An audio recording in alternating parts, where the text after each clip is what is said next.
tal? Muy buenas tardes. Estamos en las jornadas de Americanística organizadas por el Instituto de Investigaciones Antropológicas y el Círculo Amerindiano. También participa la Universidad Autónoma Metropolitana de Xochimilco en este evento y continuamos con nuestro programa en la sesión vespertina. La mesa se llama Las diversas formas de la violencia física, institucional y cultural.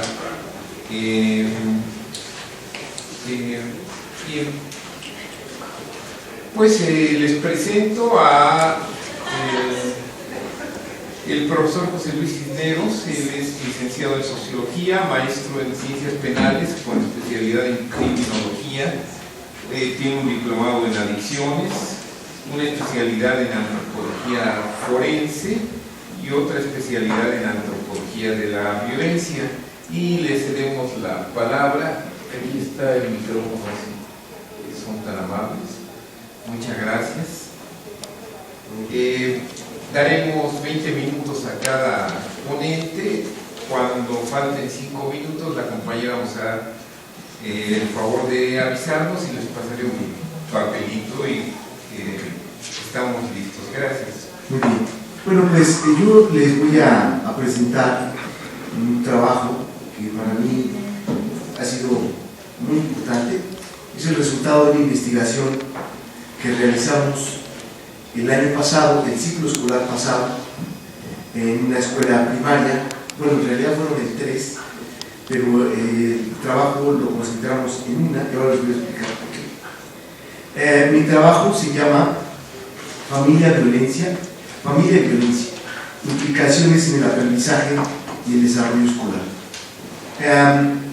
El trabajo partió de la base de reconocer que la reforma educativa planteaba una serie de elementos muy importantes que se articulaba bajo un propósito específico que era la mejora del aprendizaje en los niños. Para ello, el gobierno federal desplegó una gran cantidad de instrumentos, entre ellos eran programas, planes específicos, y dentro de todos estos había dos que eran el eje articulador.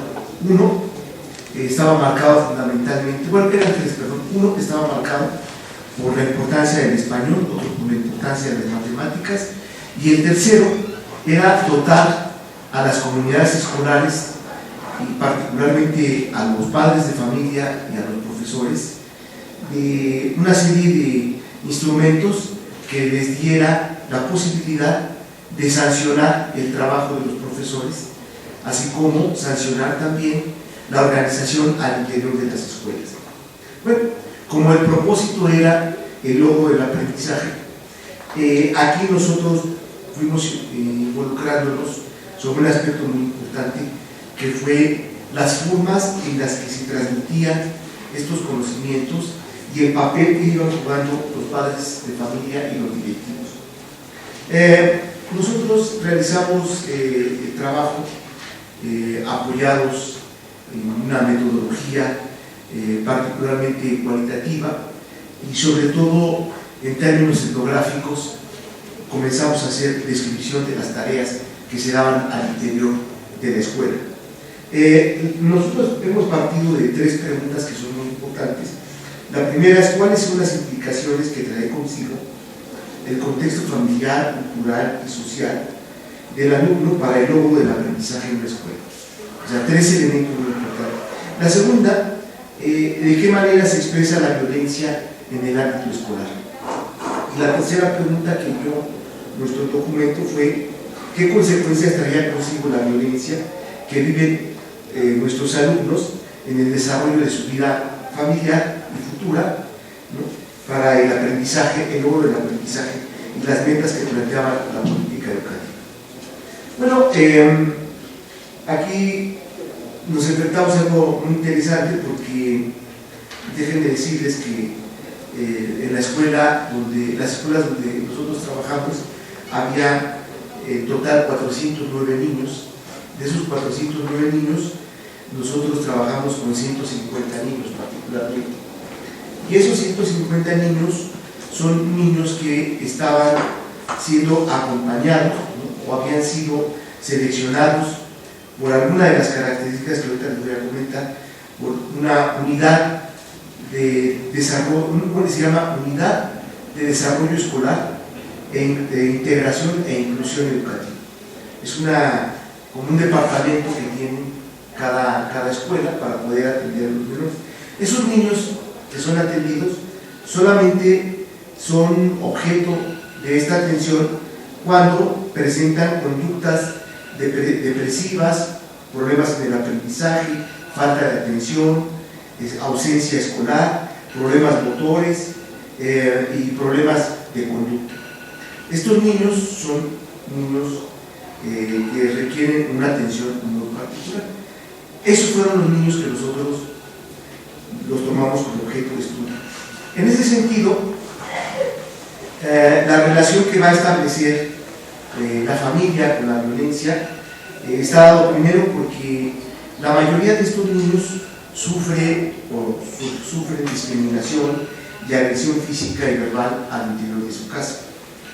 Muchos de estos menores siempre se encuentran vinculados de manera directa con la violencia en la medida en que en su casa, dadas las características familiares, viven frustración, viven condiciones económicas, algunos bastante deplorables, otros tienen problemas en términos de relaciones afectivas, viven inseguridad, angustia, etcétera, etcétera. Muchos de estos conflictos se articulan fundamentalmente incluso a problemas de salud. Muchos de estos niños tienen problemas de desnutrición, algunos de ellos tienen problemas de higiene, etcétera, etcétera. Cuando nosotros nos acercamos a estos menores, lo hicimos a través de sus padres, porque les llamábamos a las escuelas, les pedíamos una entrevista, y muchos de ellos a veces se negaban. Y la estrategia que nosotros seguimos fue crear talleres de orientación para los padres, y de esa manera se fueron acercando. Una vez que logramos tener la confianza, particularmente de estos niños, comenzamos a trabajar con los padres. La mayoría de ellas son mujeres, la gran mayoría son mujeres, que viven en núcleos matrifocales. Ahora les voy a decir, 7 de cada 10 niños que nosotros atendemos de estos sitios, la mayoría de ellos tienen una familia compuesta matrifocalmente. Quiere decir que la mamá es la que mantiene a la familia. Estamos hablando 7 de cada 10 niños. Es un problema bastante fuerte. Otros de ellos, bueno, tienen familias con núcleos ampliados.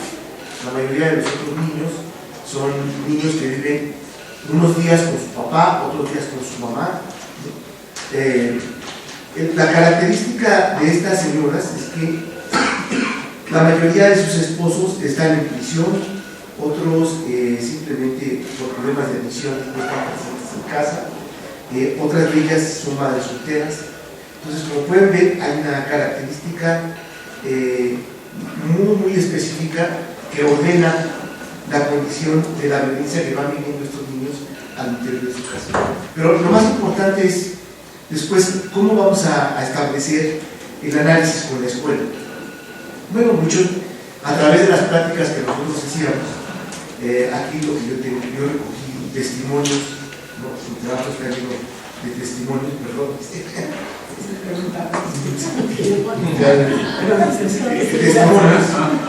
Entonces,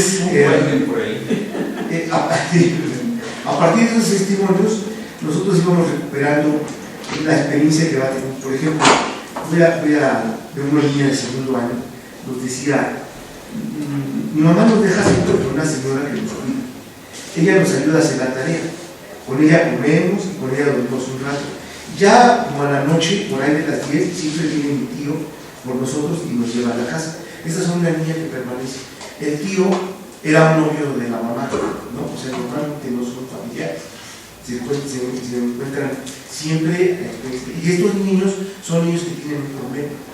Bueno, no solamente eso, después la violencia, aparte de la que van viviendo en su casa, el abandono, la agresión. Por ejemplo, dice, mire maestra, en una entrevista, ¿no? Estos niños siempre van agrediendo a mis hijos, por eso les he dicho que ellos se defiendan. Por ejemplo, ese niño que va ahí, el otro día le levantó la falda a la niña. Imagínense que quería ver los calzones. ¿Cómo ve maestra? ¿No? Entonces, estos niños van reproduciendo sistemáticamente en la escuela, son niños muy problemáticos, que además los propios profesores los dejan a un lado, nunca los incorporan. Aquí el problema es cómo vamos a lograr que estos niños tengan aprendizajes significativos. Cuando son negados en su casa, son negados en la escuela, y los propios directivos tampoco lo ponen. Otro testimonio dice, la verdad maestra, dejé de traer a mi hija porque ya no tenía ni siquiera para el pasaje. Por eso a veces la traigo, y mejor yo prefiero que ya ni venga. Cuando la propia ley establece que deben tenerlo. Entonces, aquí, en estos casos, lo que nosotros veíamos es que los propios directivos agilizaban instrumentos para que los padres dejaran de llevar a los niños, ¿no? Porque se convertían en un problema. Posteriormente, yo lo que vamos haciendo, comenzamos a trabajar directamente con los profesores, y los profesores decían que no podían atenderlos porque eran niños sucios, eran niños flojos, que no ponían atención, cuando la propia estrategia educativa de la reforma exigía que los profesores flexibilizaran sus currículas. Es decir, cuando flexibilizan ellos su currícula, están obligados a atender a los menores. Eso se convierte en un problema. Y aquí otros dicen, la verdad maestra, ya no puedo, mire, todos dormimos en una sola casa, en un solo cuarto. A veces nos bañamos, a veces ni desayunamos. Es decir, a veces así salimos. En la misma cocina dormimos. La otra noche, cuando ya nos veníamos, lo vi que estaba haciendo la tarea rápidamente. Apenas si nos da tiempo, luego no tengo luz. Y entonces van los testimonios planteando. Tengo otras cosas mucho más largas, pero a mí me interesa un poco demostrar cómo aquí la violencia que vive ese menor tiene una suerte de continuidad que se va dando. Algunos padres de familia insisten en que le pegan a sus hijos porque es la única manera en que los niños pueden atender, y ellos tienen la idea de que lo agreden por su bien. Así es como ellos lo plantean. Yo le pego porque esa es la única manera en que yo voy a hacer que mi hijo haga bien las cosas. Y algunos otros, por ejemplo, a pesar de todos los instrumentos que hoy tenemos, hay papás que conceden el derecho a los profesores a pegarle a sus hijos, ¿no? Dice, cuando usted vea que esté haciendo, pegue o castigue. Tiene todo mi apoyo. Y aquí algunos profesores pues se han llegado a agredir a los niños, ¿no? Los niños lo dicen, los agreden, los castigan o los encierran en los baños. Y estos niños normalmente pues tienen muy bajas calificaciones. La responsabilidad de esta unidad, que es en la que nosotros trabajamos, está basada fundamentalmente en apoyar a los menores.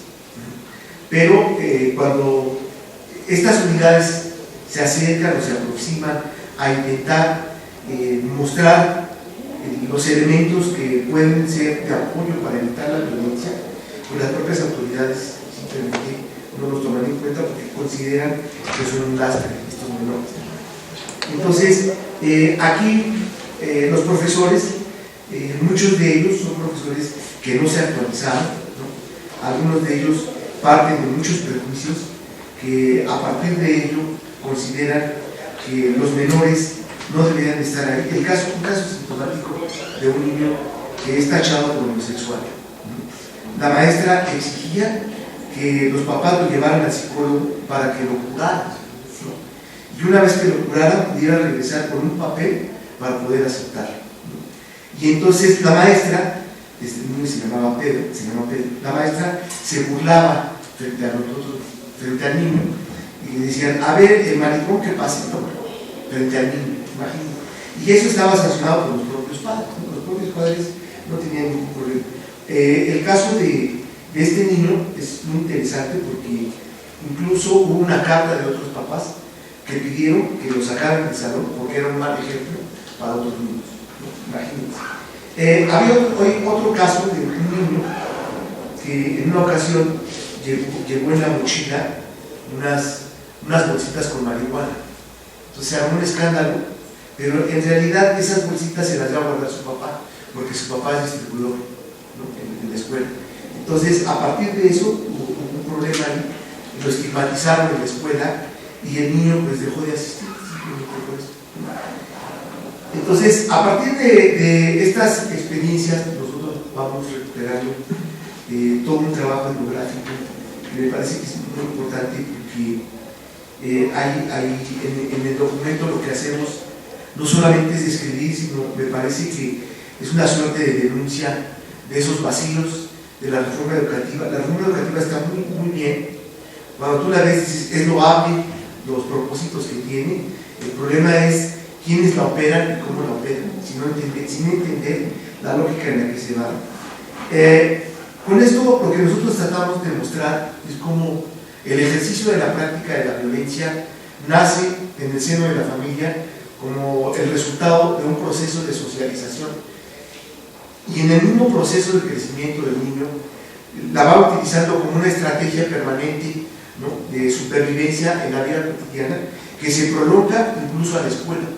Los niños se vuelven violentos en la escuela como parte de ese mismo proceso, y a veces el ejercicio de la violencia que se da en la escuela entre sus propios compañeros pues, tiende a ser un principio que recupera la experiencia vivida tanto fuera como dentro. Muchos de estos niños vienen del mismo barrio, ¿no?, simplemente son conocidos tanto fuera como adentro, y los mismos procesos de estigmatización y de agresión que viven afuera los viven adentro. En algunos otros casos, lo más patético me parece que son la estigmatización que hacen los propios profesores, o incluso con el aval de los otros padres de familia, ¿no?, tienden a clausurar el futuro de muchos de estos niños como resultado de este proceso sistemático de violencia que viven cotidianamente tanto en la escuela como en la comunidad donde viven y en su familia. Con eso creo que en general podría comentar lo que es mi trabajo. Muchas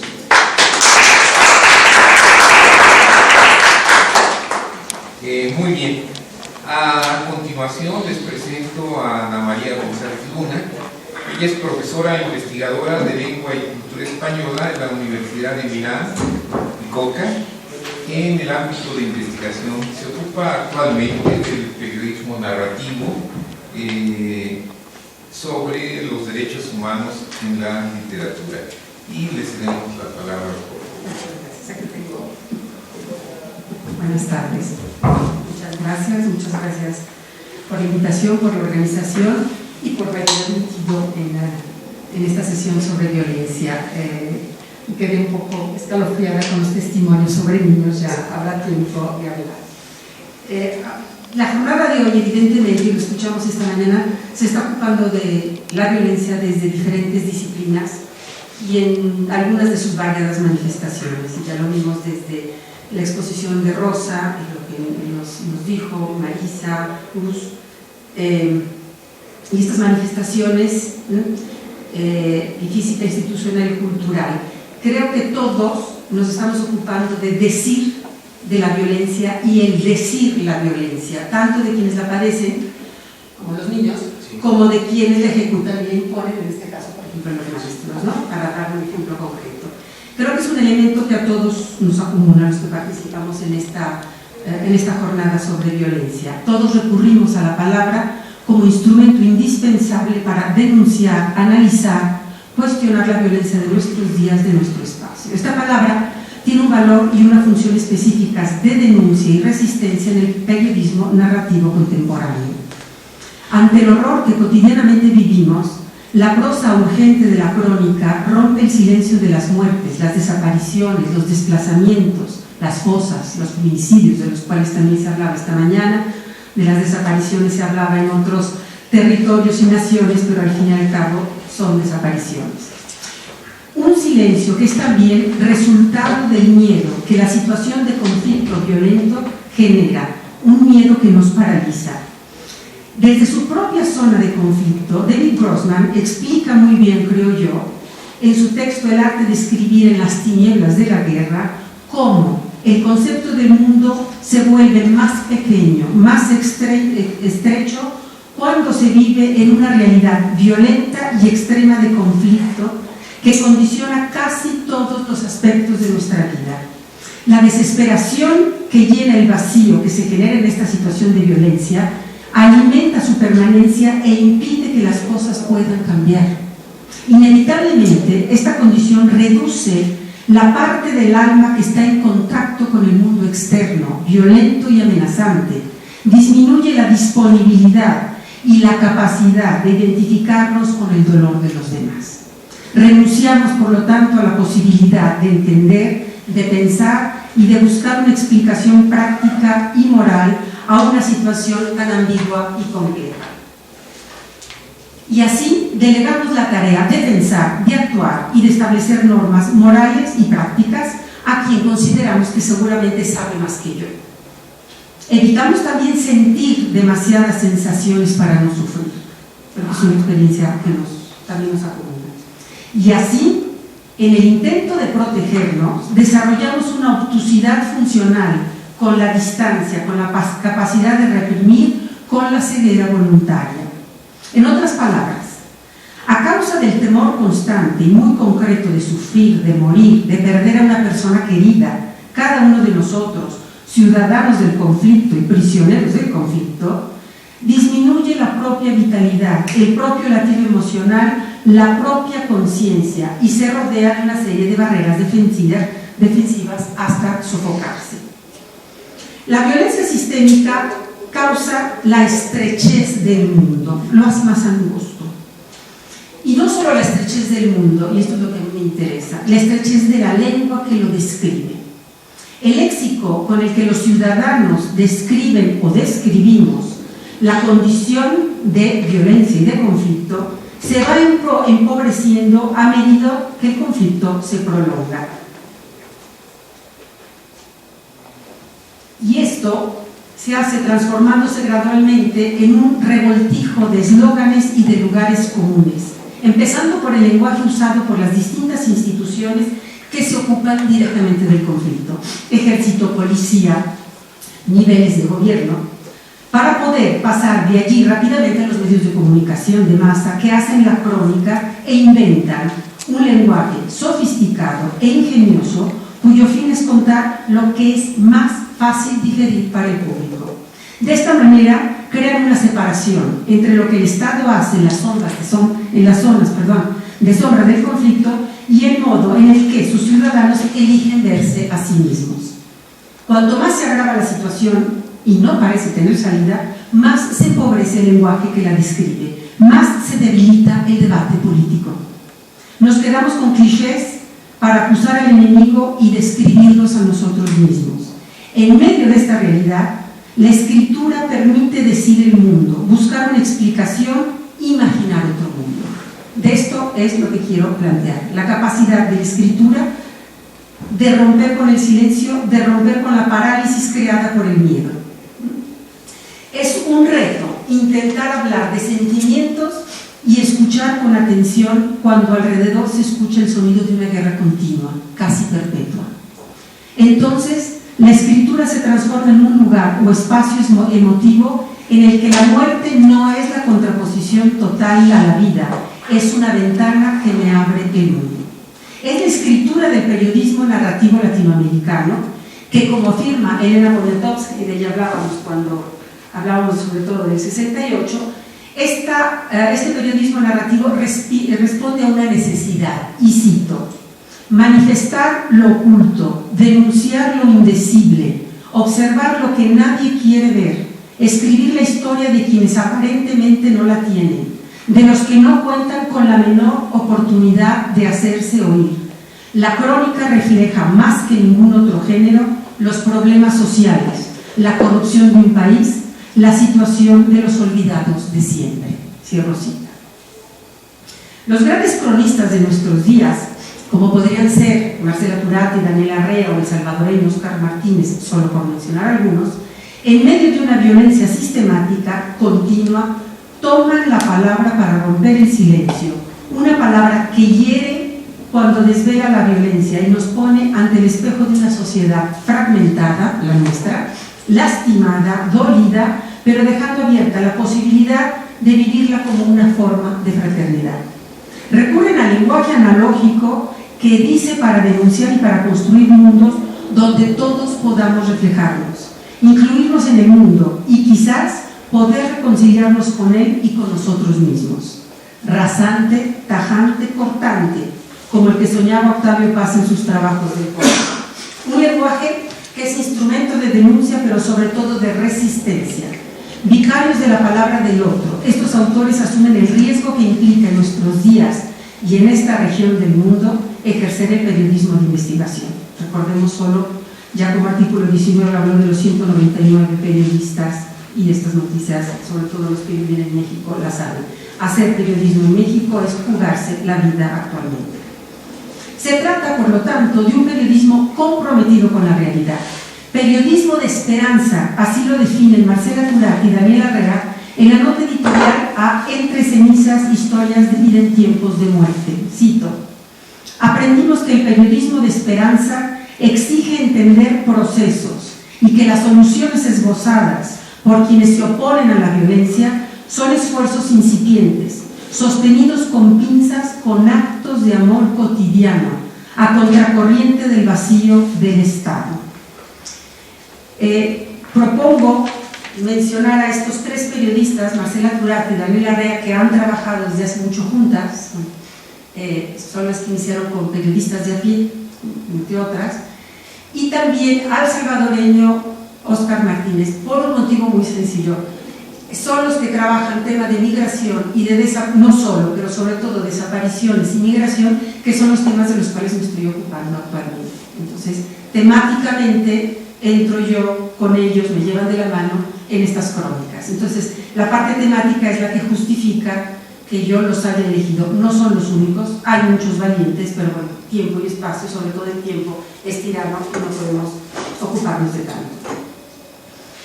Y los propongo también porque los considero ejemplo emblemático de sujetos que comparten un modo de escribir, que coloca la condición humana en el centro, y porque también comparten una misma perspectiva, la de lo microscópico para entender lo global. Si bien resulta más sencillo ver la vida con binoculares, de lejos, optan por la lupa que permite seguir el rastro, las huellas, las señales de los individuos, los testimonios con una propia identidad y una historia que espera y exige ser contada. No tratan de definir conceptos, sino de narrar la realidad para explicarla, evitando la espectacularización de la violencia. En algunos casos, no solo la evitan, la denuncian el uso y abuso de los que hacen los medios de comunicación de las noticias sobre la violencia y los medios de comunicación que están al servicio de un Estado agresor. Óscar Martínez, por ejemplo,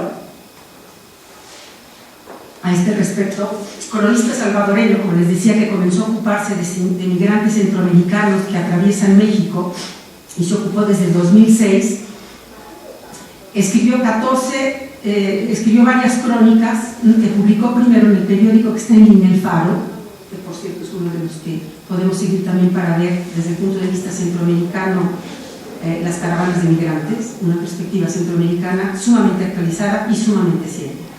Y lo hizo a partir de los testimonios que él recogió durante su viaje con los migrantes en 2008 y 2009, y las recopiló en un estrujante y bien documentado libro que se llama Los migrantes que no importan. Creo que ya es bastante elocuente el título.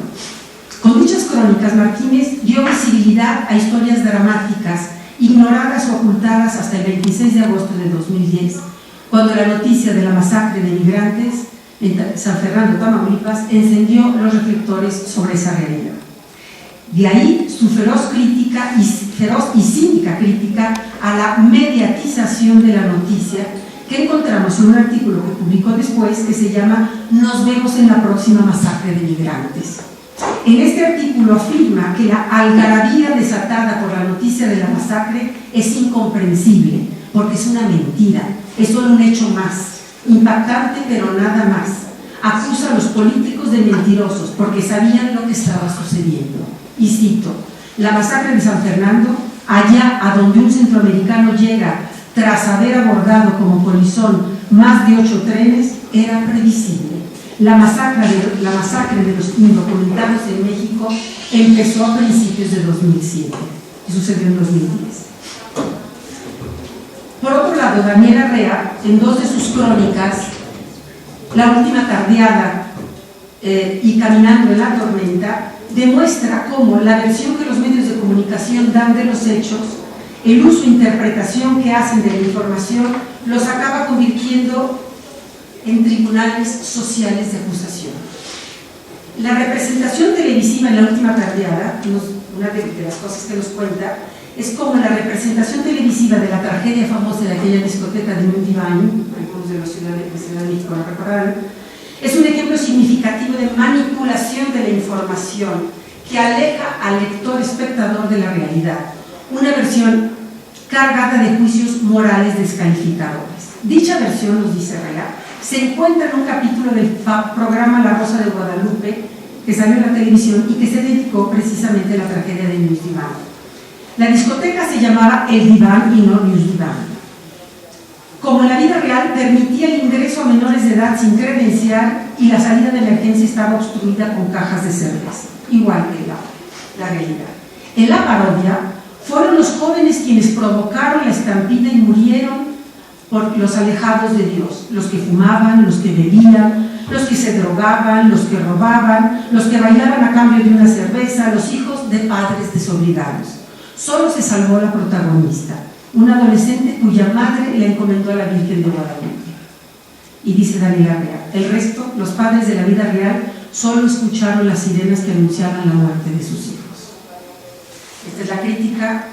La crónica dice mucho más, pero yo me estoy centrando, como estaba hablando de la espectacularización de la violencia, como bien he criticado, y cuando se entra en medios de comunicación, entramos también en la dimensión del poder que tienen los medios de comunicación, de cambiar la versión de los hechos.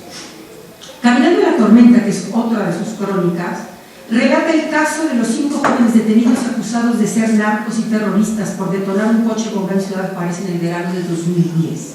Lo que provocó 4 muertes, entre las cuales la de un policía. Subraya Rea cómo los noticieros acusan y culpabilizan sin fundamento a las víctimas, convirtiéndolas en victimarios. Al exhibirlos como delincuentes, para la sociedad y para todos eran narcos. Según Rea, vivimos en 2 realidades, una virtual en los medios de comunicación donde se está salvando la sociedad, pues los malos están siendo avasallados por los buenos, y otra real en las calles, donde el diablo anda libre y cualquiera puede ser el enemigo, cualquiera puede ser culpable. 5 minutos, gracias. La última, nada más para mencionar algunos datos, es Marcela Turati, que probablemente la conoce porque es colaboradora del semanal Proceso, y a partir de la masacre de San Fernando y el trabajo de reportera que estaba haciendo, y el descubrimiento de las fosas que se desencadenó después de la masacre de San Fernando, se ha dedicado a relatar y a testimoniar la historia de quienes buscan el cuerpo de algún familiar o lo que queda de ellos. Su crónica, Reportar desde el país de las fosas, que publicó en La Ira de México 7 voces contra la impunidad, y otra crónica que se llama Tras las pistas de los desaparecidos, que encontramos en el libro que ya cité, Entre cenizas, son algunas de las más significativas, junto a un proyecto más reciente que se encuentra en línea que se llama ¿A dónde van los desaparecidos? Es un sitio de investigación periodística y análisis sobre las lógicas de la desaparición de personas en México. Se confirma en el caso de Turati su intención, que ya había manifestado cuando publicó aquel libro famoso sobre el fuego cruzado, así se llama el título, de no quedarse con la mera crónica del horror, sino ponerle nombre y rostro a los afectados. Creo que aquí está la clave del periodismo narrativo que estoy proponiendo en esta serie. Junto al testimonio, sigue documentando lo vivido por las víctimas para delinear lo que ocurre en los hogares enlutecidos y en las comunidades que viven bajo la dictadura del miedo. Turati, Rea, Martínez comparten la tarea del cronista que cuestiona y busca una explicación. Una de las ideas que atravesan, creo yo, las crónicas de estos autores es la de un Estado agresor que lastima, que lejos de proteger al ciudadano ejerce sobre él una política de violencia y muerte, una necropolítica, que es consecuencia del horrorismo contemporáneo, del cual habla Adriana Cabarero, cuyas formas de violencia no solo atentan contra la vida humana, sino contra la condición humana. Una política de violencia que ha transformado México en un país de muertos, la Comala de Rulfo. Esa tierra, como dice Cristina Rivera Garza, liminar que tantos han considerado fundacional de cierta literatura fantástica mexicana, ha dejado de ser un mero producto de la imaginación o del ejercicio formal, para convertirse en una verdadera proto-necrópolis en la que se genera el tipo de existencia no necesariamente vida que caracteriza la producción textual de hoy. Porque hemos pasado, creo yo, del concepto de biopoder de Foucault al de Achille Mbembe, donde esa soberanía que tiene la capacidad del necropoder, donde la soberanía que tiene la capacidad de dictar quién puede vivir y quién debe morir, ejerce el control sobre la mortalidad y define la vida como una manifestación del poder. Estoy hablando de crónica y para terminar quisiera recordarles que desde Hernán Cortés y Bernal Díaz del Castillo hasta los nuevos cronistas de Indias como los que acabo de presentar, México ha sido contado a través de la crónica, género en el que se ha escrito buena parte de la historia nacional. Y hoy la historia que nos cuentan los cronistas contemporáneos es una historia de violencia sin límites, fruto de una política del terror y de aterrorizamiento que exige del escritor un compromiso ético y estético, hecho de interrogantes que se encarnan en la palabra. Muchas gracias.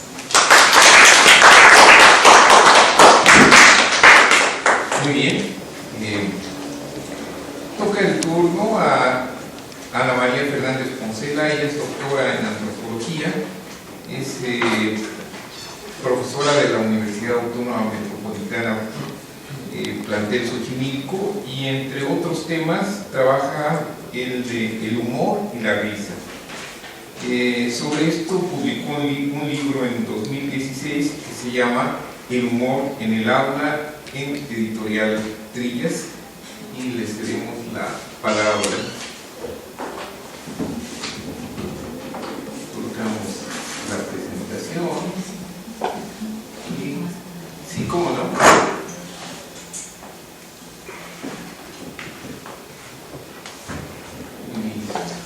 Buenas tardes a todos y a todas. Uno de los temas que vengo trabajando hace tiempo es la violencia, y otro de los temas es la risa y el humor. Entonces en esta ocasión decidí juntarlos y bueno, ver que la vida es de ambas cosas, al margen que la mesa sea sobre violencia, pero también a veces en el humor, a veces y muchas veces hay violencia. Sí, pero tenemos problemas en la transmisión. Pero no sé. Es que necesito que lo lean porque no puedo presentar todo. Bien, voy explicando. Entonces voy a ir hablando del tema, explicando una parte, otra parte leyéndola, mientras ustedes van a ver los ejemplos presentados para que los lean. Bien, el humor y la risa tienen muchos beneficios para la salud física, mental, emocional, etcétera, como está comprobado, y hay varios estudios al respecto. Sin embargo, hay también un humor que violenta y agrede. No obstante, sigue siendo humor y también nos causa risa. Este trabajo presenta y revisa el humor que violenta y los perjuicios de ciertos tipos de humor verbal que se emplean usualmente en nuestra sociedad, especialmente en el caso de los chistes, y con dos estudios de caso que aquí traigo y espero que veamos. Ya llegó. ¿Pasar el fin de semana haciendo el PowerPoint? Sí, ya llegó. Qué bueno. Y bueno, en primer lugar se revisa y reflexiona de una parte teórica súper rápido, se las voy a leer, Y en segundo lugar se expone un par de estudios que muestran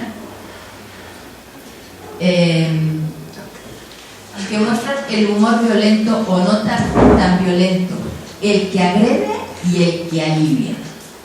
Bien, el objetivo de este trabajo es un acercamiento al humor violento a través de los chistes. Esto es lo que se llama también violencia psicológica, verbal, simbólica. Si me pueden dejar una lucecita.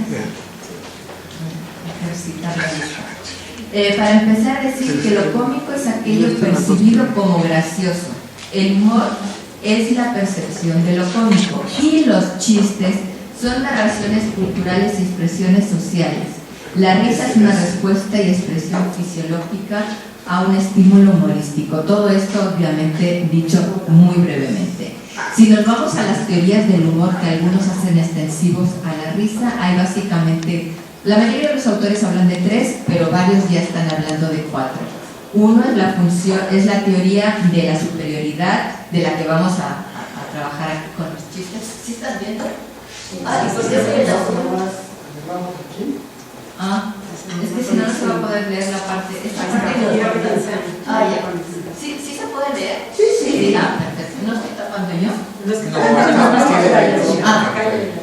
Gracias. Sí, es que esta parte no importa, pero la parte de los chistes sí va a ser participativo, van a leer. Bien, entonces está la teoría de la superioridad, de la cual voy a hablar mucho porque es justo una de las que tiene que ver con la violencia. La teoría del alivio o liberación, esta tiene lugar siempre, sea o no violento el chiste. La teoría de la incongruencia, que es una cuestión más lingüística, y la teoría del juego. Bien, también hay varias funciones del humor según autores. Básicamente yo señalo 5 de las que considero más: la social, la agresiva, que es obvia la que vamos a tratar aquí, la defensiva, que a veces también tiene que ver, la intelectual y la sexual. Bien, aquí antes han visto las teorías, aquí están las funciones. Por otra parte, hay varios tipos y aquí tomaremos 2 perspectivas. Por ejemplo, podemos hablar de los trabajos de Freud, más el trabajo que tiene sobre el humor, que no ahonda en el tema, el trabajo que tiene sobre el chiste y el inconsciente, que sí trata el tema, y que aunque algunos autores dicen que no, yo creo que se puede hacer extensivo a todo el humor, o por lo menos al tipo del humor que voy a tratar aquí, ¿no? Entonces, según Freud, hay... Este autor considera 2 tipos o tendencias del chiste: el inocente y abstracto y el tendencioso, que incluye el hostil y el obsceno. En el obsceno se muestra una desnudez de todo tipo, no solamente física y sexual. Y el hostil se centra en la agresión, la sátira e incluso la defensa. Incluye los chistes que además son cínicos, escépticos, etc. Se trata del uso del arma del ridículo, una suerte de venganza exenta de peligro porque se hace con humor, a veces rebelión contra la autoridad, crítico. El placer viene dado por la liberación de las fuentes sometidas a la represión, la remoción de coerciones, la expresión de sentimientos reprimidos, la sublimación y la gratificación sustitutoria. Otro autor, solo he traído 2 por razones de tiempo, es Berger, que habla en su libro también sobre la risa, que el humor, donde incluye también el chiste, aunque no lo aborda directamente, lo considera benigno por una parte, por otra parte la tragicomedia, por otra parte el ingenio y finalmente la sátira, que es el que tiene más que ver con el humor agresivo, si bien está en todos ellos, ¿no? Dentro de esta última opción es el que habla del uso cómico con fines agresivos como ataque, incluso como arma, directamente habla de la risa como arma, aunque ya otros autores como Gil, etcétera, habían hablado sobre el tema, ¿no? Ya sea contra la institución social, que es lo que más se reitera, ¿no? La burla a la autoridad, la burla a las jerarquías religiosas, políticas, etcétera, pero también se usa y lo usamos a los individuos en general y a los grupos y colectivos o ciertos grupos y colectivos sociales de manera particular. Según lo que se acaba de mencionar dentro de la teoría de la superioridad, pero también de la liberación, es la que se enmarca la violencia del humor, la violencia en los chistes, sin desestimar las otras, por supuesto, porque todas se superponen. Dentro de la función agresiva y defensiva también se contextualiza la violencia del humor, y dentro de los chistes violentos pues obviamente hay violencia.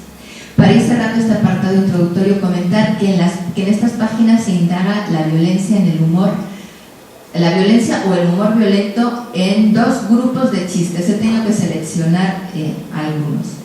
Aquellos que tienen lugar en torno, uno, en primer lugar, al desastre o catástrofe ante el trauma personal y social, por una parte con el ejemplo de los casos de los creados y difundidos en tiempos de la contingencia sanitaria creada por la influencia H1N1 en el año 2009 en México, según dicen, y por otro lado, va a ser el primer grupo de chistes, y por otro lado, los chistes que reflejan las relaciones entre los géneros en general. Aquí no hay tiempo y espacio y están en todas partes, ¿no?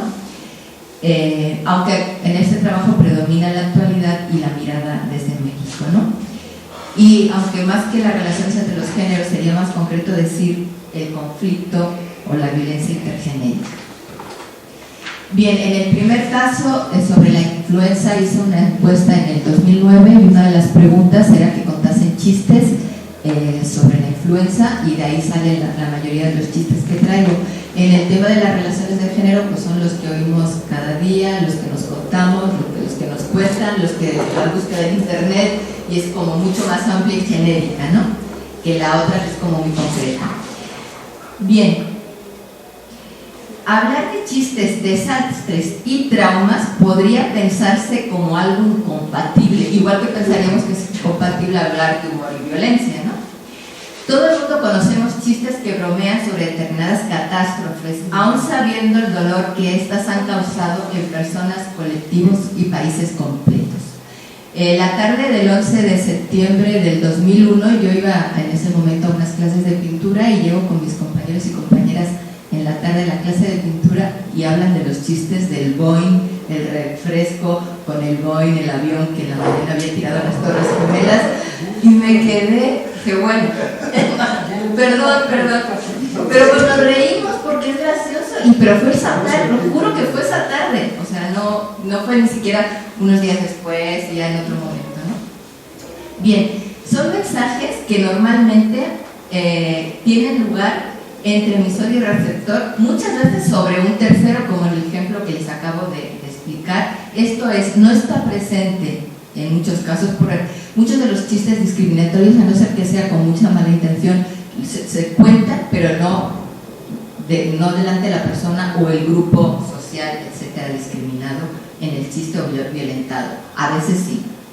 Lo cual no significa que para algunas personas pueden ser calificados como crueles, políticamente incorrectos y éticamente reprochables. Al indagar sobre los chistes alrededor de la influenza en México 2009, ya les voy pasando para que vayan leyendo mientras sigo con la teoría, lo que se observó es que casi no hubo violencia y agresividad en los chistes, pero sí se utilizó la influenza para emplear el humor violento en contra de políticos, pero con la coyuntura de la influenza, ¿no? En general se trató de chistes ingenuos o benignos. En todo caso, cuando asomaba la agresividad iba dirigida contra un determinado actor social, como en el caso de los chistes hacia políticos. Aprovechando la problemática, se externaba el resentimiento social existente en el país. A continuación se presenta una recolección de chistes, están ordenados por subtemas, realizada sobre el tema y reordenada por tipologías. En general, como decimos, se trata de relatos graciosos, ingenuos, blancos o abstractos, varios de ellos sobre animales, en torno al cerdo, por aquello de que en los primeros días se nombró la enfermedad de epidemia como influenza porcina, también influenza mexicana, y hubo muchos chistes a nivel internacional porque se habló de la influenza mexicana, ¿no? Decirse incluso que se trataba de un virus humano, que mutó en el puerco y luego volvió al ser humano. Además de los consejos sobre no consumir carne de este animal y la caída de la industria alimenticia ganadera del sector. Comentarios, anécdotas, bromas y chistes en torno al puerquito, marranito, chanchito, cerdito, fueron varias. Entre los chistes, el típico comparativo, como todos, o sea, en vez de las nacionalidades, comparativo entre los diferentes animales, ¿no? Obviamente siempre el ganador era el cerdito, ¿no? a través de relatos eran a modo de dichos o refranes, o sea, a veces eran como chistes pero contados con refranes, o se utilizaban refranes donde se cambiaba el fraseo con relación al tema. Acertijos, además de los chistes, ahí van otro grupo de chistes, pero en todo caso siempre provocando humor chistoso, o por lo menos esa era la intención aparente. También hubo algún que otro chiste que puede ser catalogado de tendencioso, discriminatorio o agresivo, porque la mayoría de los casos se dieron en personas de la Ciudad de México. Entonces también se aprovechó el resentimiento contra los chilangos para algunos chistes. Bueno, tiene que ver con el rencor y la animadversión hacia las y los capitalinos, y surgió y resurgió con la coyuntura sanitaria. Como siempre también apareció,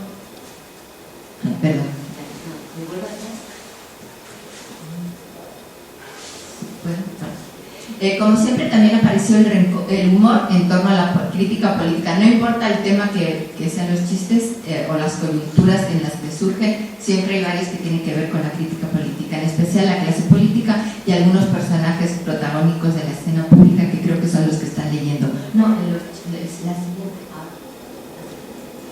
Gracias.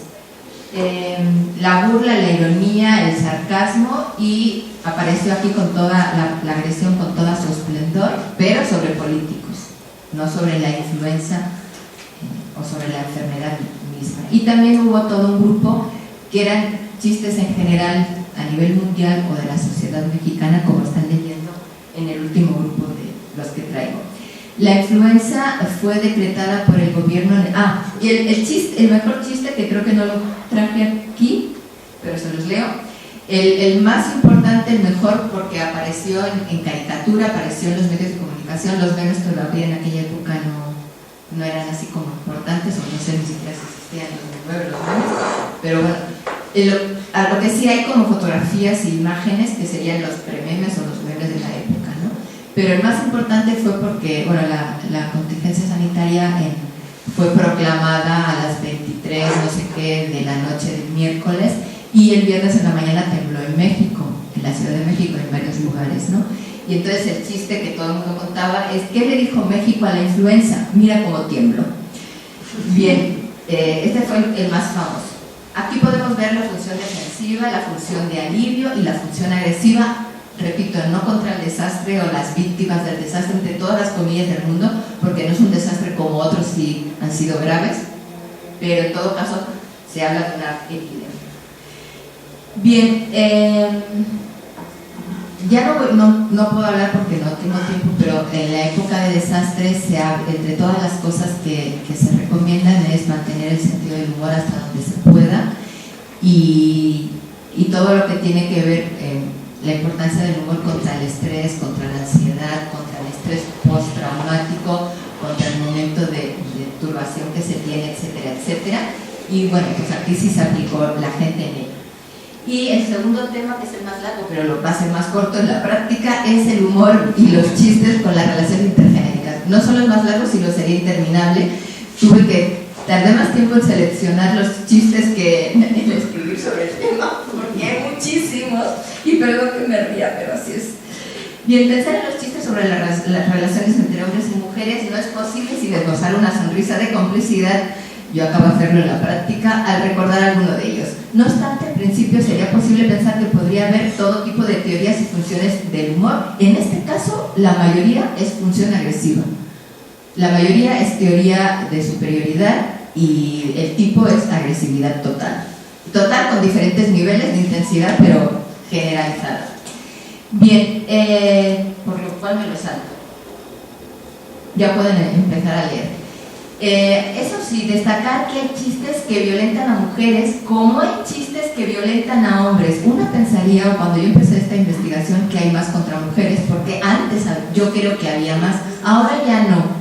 No digo que sean más numerosos o menos, porque eso no, es imposible contarlo. A lo mejor se cuentan más los que son contra mujeres, pero realmente incluso están los intercambiables, que no los he traído porque no iba a haber tiempo, en donde el mismo fraseo del chiste solo le cambian el sexo, nada más. Entonces hay contra unos y otros. Pero para sorpresa de quien así piensa de que hay más contra las mujeres, esto no es así. Se presenta un resumen reorganizado. Estamos por la 14. Perfecto. Bien, los chistes discriminatorios y violentos contra mujeres se centran en las nuevas tecnologías, la inteligencia, obviamente la no inteligencia, ¿no? Cuestiones de sexo, el trabajo doméstico, animales, comparadas con animales, y las torpezas, como están viendo en esta imagen. En cuanto a los chistes hacia los hombres, voy pasando.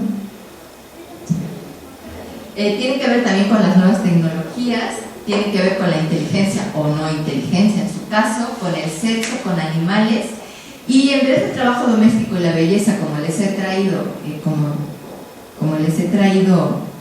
perdón, ya estoy hablando ya en el punto de los hombres y todavía no están leyendo lo de los hombres. En vez del tema de la belleza o del trabajo doméstico, que no hay, el tema del infantilismo, de considerarlos infantiles, ahora ya los están viendo, y el tema de que no preguntan cuando se pierden. Bien, en este caso, ya para ir acabando, no se trata de una situación concreta, tanto geográfica como temporalmente como en la anterior, pues hay chistes similares en varios países de habla hispana. Les sigo pasando.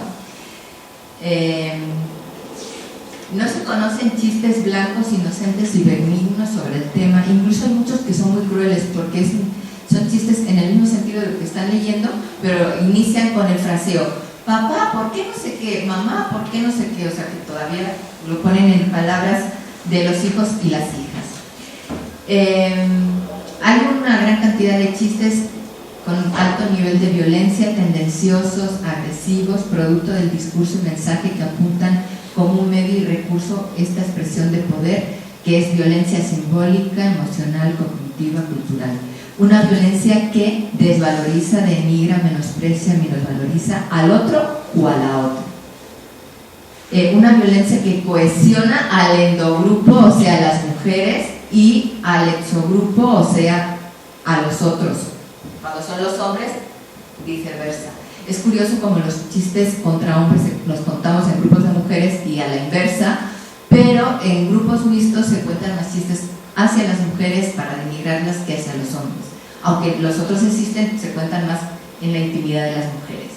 Una violencia que en resumen se mueve en dos vías muy claras y que conviven. Por un lado, producto, fomento y reproducción del discurso social de discriminación y violencia sexista, repito, hacia ambos sexos, para que no nos confundamos, fincado en miedos emocionales, enredos en estereotipos y roles culturales, perjuicios sexistas, estigmas sociales. Por otro lado, estos mismos chistes sexistas alivian tensiones físicas, culturales, sociales y afectivas.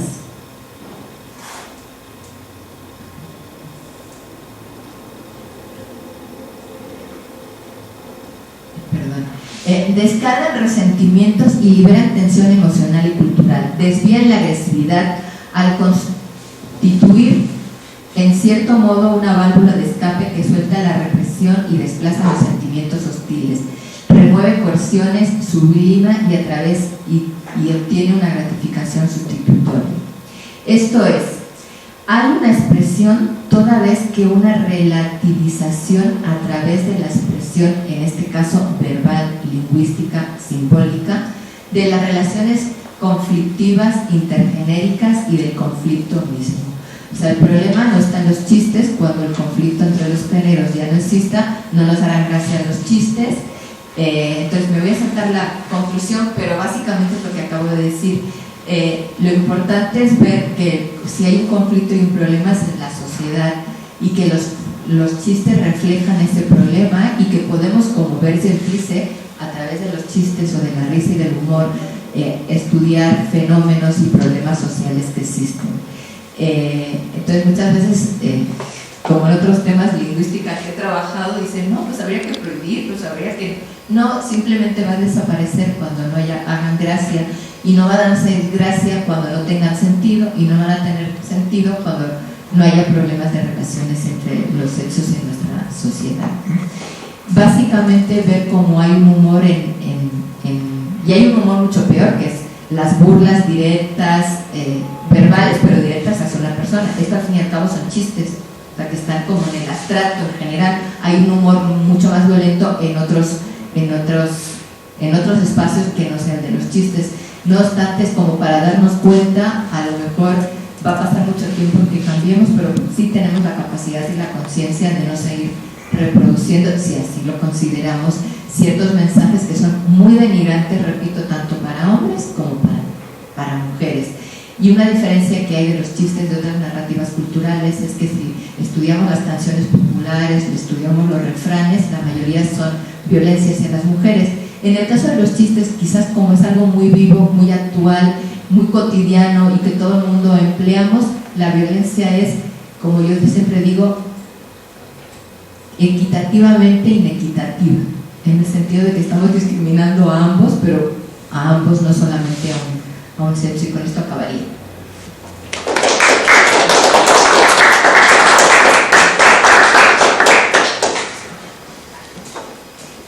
Ahora presentamos a Gerardo Ramírez Vidal. Él es doctor en letras clásicas, investigador del Instituto de Investigaciones Filológicas, es investigador nacional 2. Su interés es el estudio de los textos en base a la retórica y pertenece al círculo amerindiano, de cuyo consejo ha sido integrante. Y le cedemos la palabra. Bueno, muchas gracias por haber aceptado la ponencia que voy a leer en parte, no porque sea muy amplia, sino porque es muy corta. Y bueno, sí quería resaltar en principio esto de que pertenezco al círculo amerindiano desde 1991, soy el más antiguo después de Rómulo, creo. En caso de que hubiera pagado, sin embargo, las cuotas, porque no las he pagado desde hace mucho tiempo. Sí, esta sería la situación. Ahora, pues voy a abordar un tema un poco complejo, ese es poco el tiempo que se tiene, pero espero que se entiende, que estén ustedes de acuerdo. Ya hemos visto antes cómo es el manejo el uso de la violencia, ¿no?, en el ámbito escolar y luego también en el ámbito público, social y el chiste, que luego cuando el chiste no causa mucho problema. Está el chiste ese de que se parecen los hombres a los espermatozoides, en que de 1 millón solamente nos sirve, pero a mí no me causa ningún problema, porque de por sí no sirve. Bueno, vamos a ver entonces el asunto el título de mi ponencia es Violencia discursiva y discurso de los derechos humanos en México.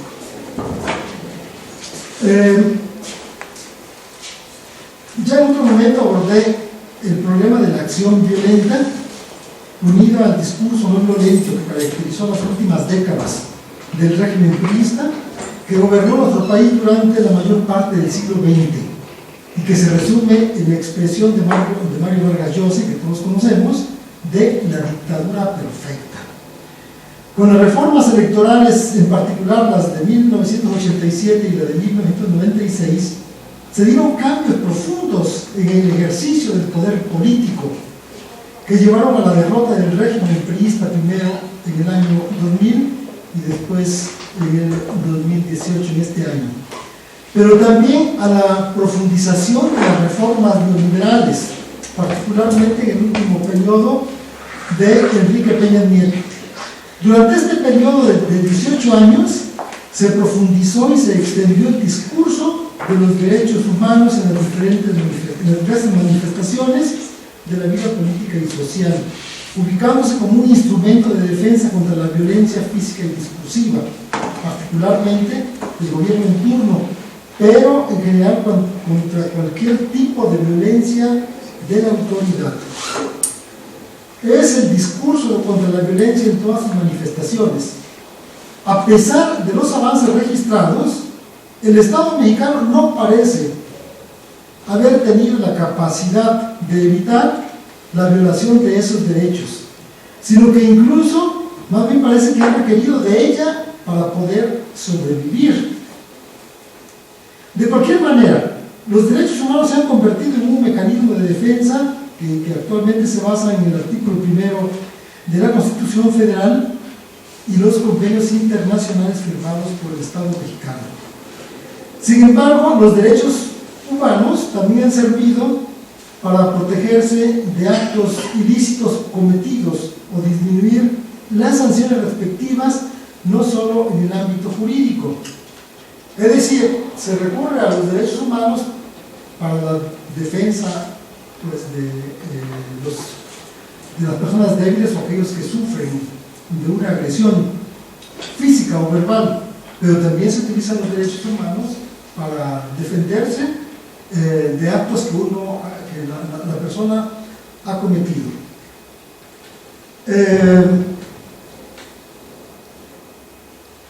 Y en este caso, pues el asunto del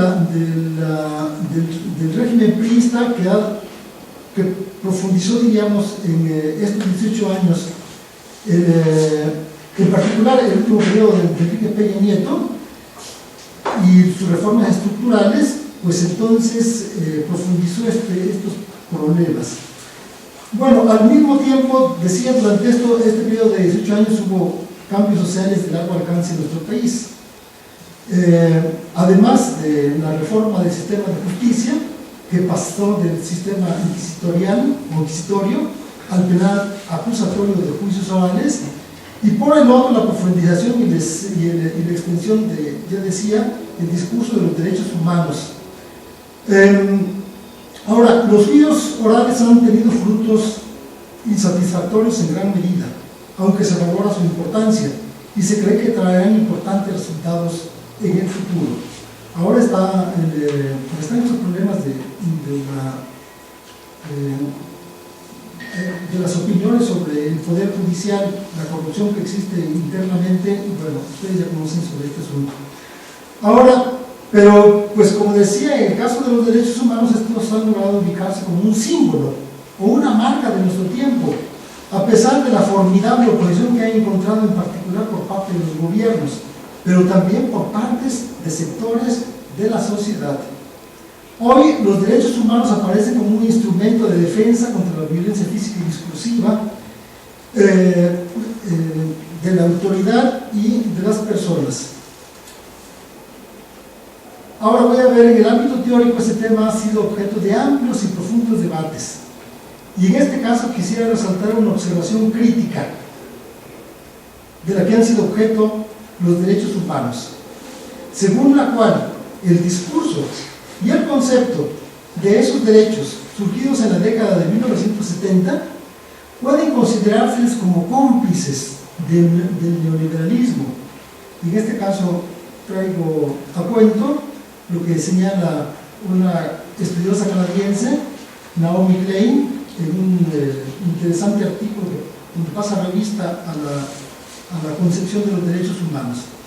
¿Por qué? Bueno, los derechos humanos no solo surgen con el neoliberalismo, como una forma de legitimar sus abusos, sino que también constituyen solo correcciones superficiales y no de fondo. Pues para evitar la violación de los derechos de fondo debería cambiarse del sistema liberal por un sistema democrático en su sentido más profundo, que es el de isonomía o igualdad ante la ley, y el de isegoría o igualdad de palabra, y no más derechos liberales que producen esas catástrofes y que se fundamentan sobre todo en las libertades. Hay una división, una contraposición entre libertad e igualdad. Donde hay libertad se suprime en buena medida la igualdad. Donde existe la igualdad se suprime en buena medida la libertad. Desgraciadamente, pues esto parece que sea así, pero bueno, y en el ámbito práctico es en el ámbito teórico. Este debate reciente de este año y del año pasado, en relación con esta visión de los derechos humanos, Ahora, en el ámbito práctico quisiera resaltar uno de los múltiples aspectos de los derechos humanos, es el de su empleo retórico. Como decía, que puede observarse desde una amplia diversidad de aplicaciones. Uno de los usos más conocidos es el de su utilización como instrumento político para la descalificación entre los estados, como lo ha observado Juan Antonio Cruz Parcero en el caso del presidente de los Estados Unidos, Jimmy Carter, quien utilizó ese discurso en su confrontación, entre comillas, con el bloque socialista y con otros regímenes políticos, convirtiendo a los derechos humanos en un discurso intervencionista. Cierro comillas. Cruz Parcero 2018, precisamente. Al mismo tiempo que surgían las primeras organizaciones de los derechos humanos como Amnistía Internacional y Human Rights Watch. Ahora, en este caso, Cuba es un caso paradigmático, pues ha sido objeto constante por parte de los gobiernos y de las ONG de agresiones con afanes intervencionistas o imposición de modelos de vida diferentes en el mejor de los casos.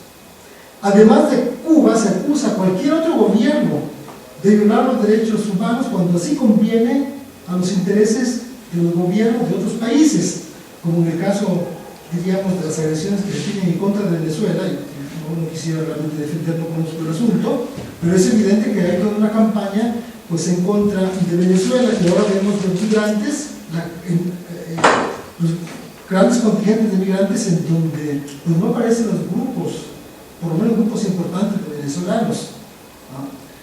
que pues debían ser realmente los más importantes, huyendo despavoridos de su régimen, del régimen que los está gobernando. Pero vuelvo a repetir, y discúlpenme, yo sobre este asunto no tengo mucho conocimiento. Ahora, pero en este caso de esta presentación de interés es interno.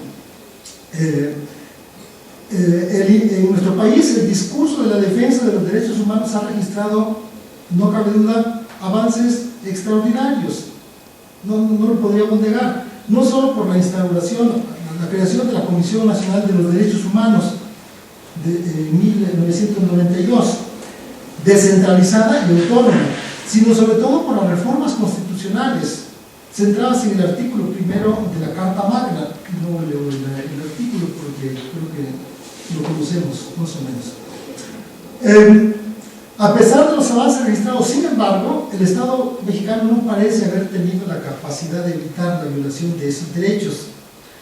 Y como decía, más bien, pues parece recurrir de manera constante a la violación de los derechos para poder seguir subsistiendo como sistema. No se entiende, se ha dicho en muchas ocasiones, el sistema priista, si no es por una serie de recursos, como es precisamente el de la violencia, entre otros, como ya he dicho, ¿no? Ya saben ustedes muy bien la corrupción, etcétera, pero no es el caso. Los reportes de las organizaciones como Amnistía Internacional muestran que México es uno de los países donde más se violan los derechos humanos en el mundo. El caso de los 43 estudiantes asesinados en Ayotzinapa es solo el más conocido y el más, si se quiere, manipulado. Pero como se dice, México es un cementerio de fosas clandestinas, y el gobierno de México es el que ha tenido más acusaciones en la Corte Interamericana de los Derechos Humanos. Pero insisto, los derechos humanos, a mi juicio, no serían necesarios si se estableciera un sistema político igualitario que desplazara el neoliberalismo. La libertad, vuelvo a señalarlo, va contra la igualdad y la equidad. De cualquier manera, los derechos humanos se han convertido en un mecanismo de defensa basado en el artículo 1 de la Constitución Federal y los convenios internacionales. Mientras exista el Estado liberal, será necesario recurrir al discurso de los derechos humanos, y no parece que haya otra vía. Sin embargo, debe considerarse la falacia de los derechos humanos. Es decir, el recurso indiscriminado que el hablante, ya sea el litigante, ya sea el político, el funcionario o cualquier otra persona, hace de esos derechos con el propósito de protegerse de actos ilícitos cometidos por él mismo, disminuir las sanciones respectivas o justificar errores o fracasos, no solo en el ámbito político, sino también en la sociedad. Voy a presentar solo dos casos que son significativos y me permiten hacer una generalización al respecto. Hace tiempo asistí a una asamblea en la escuela de uno de mis hijos. El director abordaba problemas de inseguridad a las afueras del plantel y se refería a las acciones que las autoridades educativas habían llevado a cabo. Señalaba que se habían expulsado a 2 alumnas del plantel que se habían peleado afuera, en la calle fuera de la escuela. Los padres de las niñas acudieron a derechos humanos y fueron regresadas al plantel, ¿no? Por este motivo el director no solo acusaba a los derechos humanos de obstaculizar el orden en su escuela, sino que se lanzó en contra de los derechos humanos en general como un mecanismo que promueve las conductas ilícitas al evitar que sean castigadas. El problema no es que una persona abomine de los derechos humanos, asunto que por desgracia es demasiado frecuente, sino que sea un director de la escuela que públicamente se manifieste en contra de esos derechos. Los asistentes a la asamblea y a esta asamblea y a otros tipos de asambleas, de reuniones académicas donde se den estos asuntos, pues estarán en su mayoría predispuestos a actuar de esa manera, a pensar de la misma manera. Lo anterior explica en parte las manifestaciones actuales en contra de los inmigrantes que se encuentran en Tijuana y la manipulación y divulgación de actitudes de los inmigrantes ante las ayudas ofrecidas y que luego se ha manipulado de manera enorme. El asunto de los frijoles, por ejemplo, bueno, son cosas que conocemos bastante bien. Ahora, sin embargo, yo creo que habría que poner también un poco de lado los zapatos de quienes están cerca de estos movimientos de desplazados, ¿no? En donde su situación también se ve alterada, no una situación, diríamos, económica, pero sí, diríamos, en el entorno en el que se vive. Pero bueno, este es un asunto más complejo que requeriría de una atención mayor. Ahora, en relación con las manifestaciones contra los derechos humanos en el ámbito político, sería suficiente con recordar las expresiones del gobernador del Estado de México cuando afirmó en 1999: los derechos humanos son para los humanos, no para las ratas. El gobierno del gobernador del Estado de México, este lo entiende. Bueno, o la actitud de Vicente Fox ante los mismos. Según los datos a disposición, en su periodo hubo una regresión de los derechos humanos de Vicente Fox. Me quiero referir ahora a un asunto más matizado, que es el segundo caso, que se manifiesta en la vida diaria para justificar alguna pretensión o acción que tiene uno de sus mejores ejemplos en el de la comparecencia ante la Cámara de Diputados del Congreso de la Unión de la funcionaria pública Rosario Robles Berlanga, en octubre pasado, al acusar de violencia de género a los críticos de su gestión como titular de la Secretaría de Desarrollo Agrario, Territorial y Urbano del actual gobierno. Es claro que una expresión de ese género va acompañada de una fuerte carga emotiva, dado que en México la violencia de género es tan grave que según las cifras oficiales son asesinadas en promedio 9 mujeres cada día, además del constante acoso que ellas sufren en cualquier lugar de la casa a la oficina y la desigualdad que sufren en las áreas de trabajo. Bueno, eso todo lo conocemos, pero no quiere decir que no sea importante que la gente tenga que decir y seguir señalando. Por este tipo de expresiones tienen una fuerte carga en los espacios públicos, pero muy pocos podrían apoyar las expresiones de la funcionaria pública antes nombrada. Afortunadamente, la respuesta de la diputada y defensora de los derechos humanos Marta Tagle Martínez fue contundente.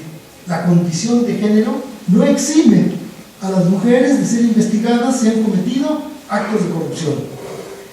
Ampliar el uso de este argumento para salvaguardar la equidad de la mujer a todo tipo de situaciones constituye una falacia de división que consiste en argumentar que lo que es verdadero en general no es en cada uno de los casos, pero esto no es así porque existen condiciones muy particulares que pueden hacer que estos casos no sean lo mismo.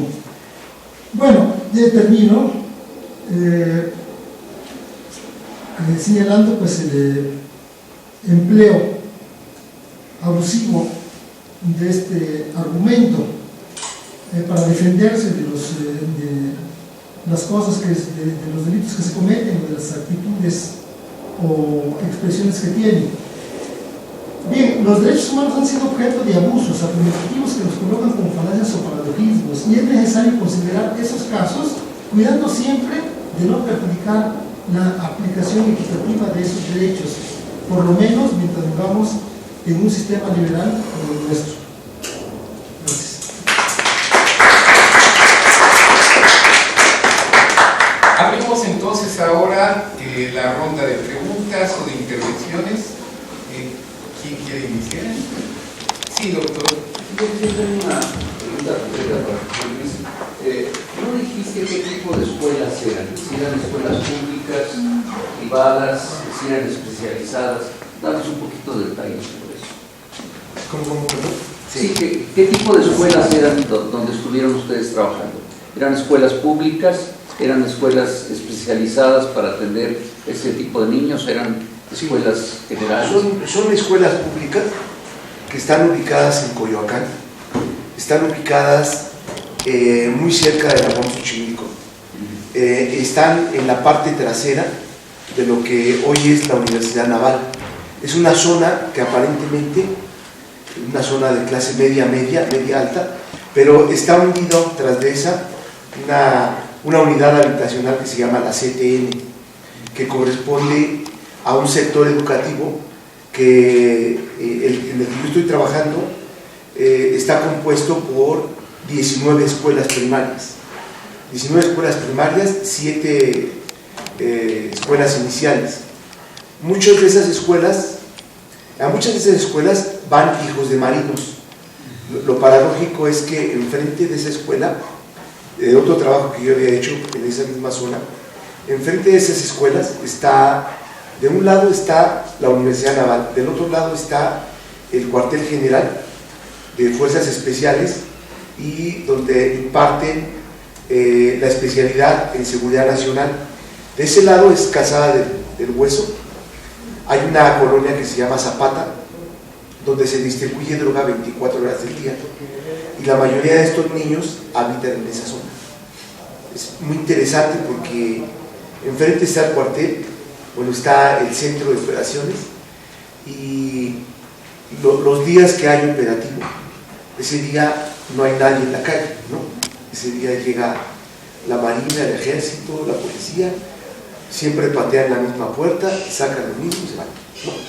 Y en la esquina de esa calle está un centro de la Secretaría de Seguridad Pública, que se supone que vigila, ¿no? Y entonces otra de las cuestiones es que esa zona es una zona de asentamientos irregulares donde mucha gente proviene de Oaxaca, Puebla, Michoacán, Guerrero y Veracruz. Es un lugar muy interesante, tiene muchas características. Lo paradójico también es que en muchas de esas casas, que son unidades habitacionales, algunas de esas no tienen gas ni tienen agua, la gente que vive ahí mismo. No, porque eso tiene semejanza con un estudio que hizo una investigadora de este instituto, Leticia Méndez, hace varios años en los SH, y encontraba una situación muy semejante a la que tú describiste, pero ella utilizó una técnica que yo ya estoy perdido en la tecnología actual. No sé si sigue habiendo cámaras de estas que se venden muy barato, que toman unos 20 fotos. Ella le dio a los alumnos una cámara a cada uno de ellos para que registraran su punto de vista sobre su vida, y los resultados son formidables. No sé si el libro esté a la venta todavía aquí en nuestra librería, pero es un estudio que valdría la pena conocer. Sí, son muy interesantes. La primera ocasión que fui ahí, me entrevisté, platiqué con unos niños, hicimos unos cuentos, porque trabajo con otro profesor y una profesora que es la que está ahí. Al lunes siguiente iba yo entrando y a las 9 de la mañana unos sujetos me interpelaron. Entonces me decían, a ver la hora, y estaba yo, pues regálame tu reloj. Y en eso, desde la reja de la escuela, una niña gritó, papá, ese es mi maestro. Entonces dijo, pásale, profesor. Yo le pido su coche, y se pone su cabeza que no se preocupe. O sea, lo paradójico es que, digo, está la marina enfrente, hay mucha seguridad, pero hay como una suerte de complacencia, porque ahí las 24 horas del día se distribuye droga. Es muy evidente. Hemos tenido alumnos de esa zona, ¿no? Alumnas y alumnos que viven ahí. Se ha normalizado esa práctica. Claro. ¿Alguna otra pregunta? Sí. Sí, también con relación a la escuela, en alguna ocasión que también he hecho algún trabajo en escuelas primarias de Iztapalapa, pero bueno, en México, lo que he encontrado, cada vez hay más padres y madres que van como en defensa de sus hijos y en detrimento de las maestras en femenino porque suelen ser mujeres. Entonces, es un poco como que antes era la situación, antes tradicionalmente era la situación que tú acabas de comentar, sin embargo yo estoy viendo que ya están dándose la situación de que si al niño no saca buenas calificaciones o le va mal o el niño se queja en su casa, van los padres contra la maestra a descargarse, pero desde amenazas, golpes. Yo creo que está empezando y va a seguir creciendo por lo que ha pasado en otros lugares. Si va a pasar lo mismo aquí también. Sí. Entonces por eso me sorprendió un poco, a lo mejor debe ser el universo, pero no, yo hice Iztapalapa, una pública y una privada, y la pública era bastante popular. Claro, sí. Es interesante porque pareciera ser que hoy hemos avanzado en muchas cosas y que una suerte de comportamientos como resultado de las nuevas generaciones no se dan. Pareciera lo contrario, hay una suerte de quiebre en ese sentido. A mí me parece que hay un quiebre en la institución familiar, hay un quiebre en la comunidad, hay una suerte de abandono en sí mismo que permite ver a la violencia normalizada como una práctica común. Pero incluso yo me atrevo a decir que la violencia se convierte en una estrategia de vida para muchos de ellos. He trabajado en otra parte de Iztapalapa, atrás de las minas, la zona de Pueblitas, y por ejemplo muchos alumnos dicen, yo lo que quiero es ir a la escuela. Trabajé en una secundaria, en una colonia que se llama Héroes de ay, no me acuerdo. Entonces yo decía, bueno, pero ¿qué no vienes aquí a la secundaria? Dijo, no, a la escuela. Entonces preguntas qué es la escuela. La escuela es un taller mecánico que está a 2 calles después de las minas y les enseñan a los muchachos a cómo escanear y abrir los coches. Entonces, dependiendo, por ejemplo, ellos se roban un coche porque los jóvenes de la secundaria en la tarde, los sábados, dicen ellos, yo juego a ser maloso, ¿no? O sea, ¿cómo dicen? Ando en la maña con mis cuates. Entonces roban coches. Por cada coche les dan 5,000, 10,000, 15,000 pesos, dependiendo. Por cada coche. Eso es lo que les dan. ¿Los chicos de qué edad son? ¿De qué edad son estos chicos? Los jovencitos de 14, 16, de secundaria. Están en segundo o tercero. E incluso hay niños en la secundaria que sus propios papás les permiten meter en los envases de yogur o en el jugo activo para venderlo en complacencia de su jugo. Por ejemplo, la directora de esa escuela, que fue alumna mía en la secundaria, en la UAM, ella me ha dicho que a unos niños, incluso hasta ametralladoras, les ha quitado. Ha habido ejecución. Esas cosas no salen en la reforma, como decir, la reforma está muy bonita, pero en realidad para operarlo es otra cosa. Hace 5 años, cuando trabajábamos ahí, por un ajuste entre ellos mismos, subieron a la azotea y un niño aventó al otro desde la azotea, en el patio, a la hora del recreo. No pasó nada, nunca salió en las noticias, porque la misma Secretaría de Educación Pública impide que uno entre. Por ejemplo, a nosotros entramos acá gracias a que esta chica que trabaja con nosotros fue alumna de la UAM y trabaja también ahí mismo, ¿no? Entonces, hay cosas muy interesantes. De verdad que la escuela está abandonada. El violentómetro que hizo la Secretaría de Educación Pública, a mí me parece que es una tontería, eso no dice nada, porque las expresiones de las múltiples prácticas de violencia no dan para un concepto, ni tampoco dan como para ser definidas así, como es el humor, como es el chiste, como es la ironía, ¿no? Como decir, bueno, ¿cómo se dan esas cosas? Hay toda una suerte de condiciones que pareciera ser que las hemos introyectado culturalmente. Por eso lo que yo digo acá es que se vive una suerte de socialización, ¿no? Nos hemos socializado. Hoy uno aprende y se socializa a través de la violencia como algo común. Por eso ellos la ven tan en ese sentido. Y en ese sentido creo que las instituciones han hecho un quiebre: la escuela, la familia, la iglesia, todo el mundo. Un niño acá en la primaria decía: yo ya no quiero hacer la primera comunión. Yo decía: ¿pero por qué?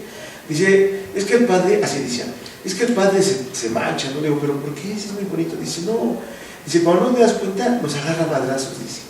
Así me decía el niño, ¿no? Dice: ¿cómo? ¿El padre? Dice: sí. Dice: luego sienta a las niñas acá y a nosotros nos pega. El padre de la iglesia, una iglesia de la comunidad. Y los padres de familia no dicen nada, no sancionan. Es terrible la situación. Ok. ¿Comentarios, preguntas? Sí, Romulo. Sí, le agradezco los autores. Un comentario sobre la ponencia de Gerardo Ramírez. Un poco latere, no es directamente insertada en tu ponencia. O sea, tú hablaste al momento de igualdad y de libertad, ¿no? Al principio del siglo XX se pensó que la igualdad se pudiera alcanzar a través de la igualdad económica. Hemos visto los resultados de este tipo de proceso.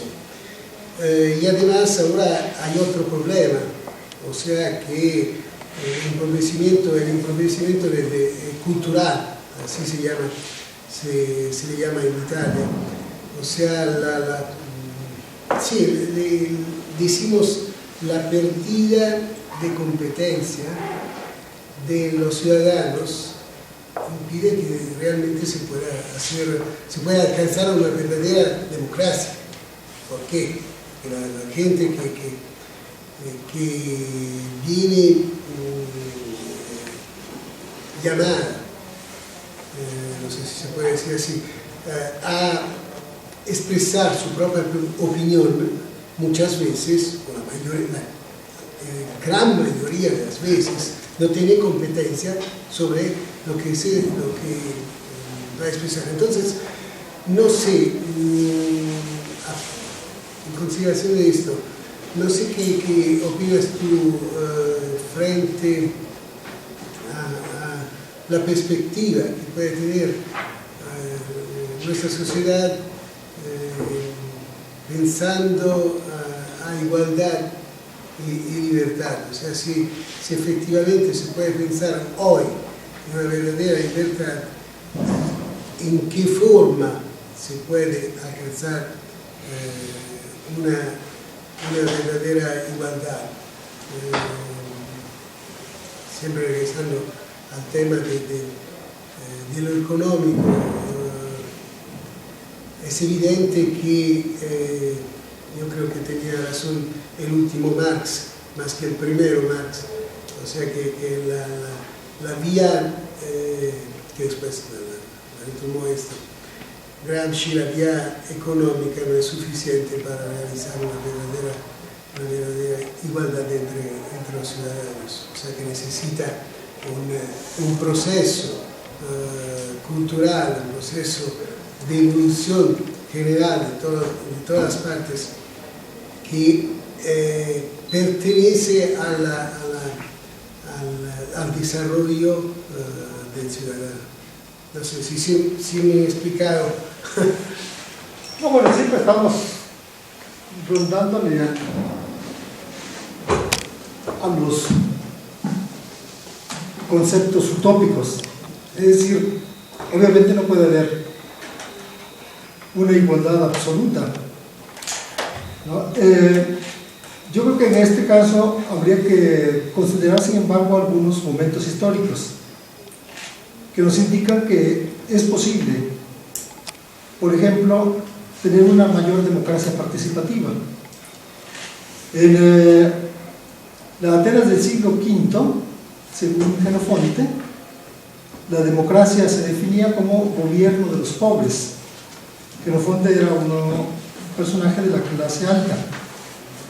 Y hay otro escrito anónimo que viene entre las obras del propio Genofonte, a cuyo autor se le conoce como el viejo oligarca, en donde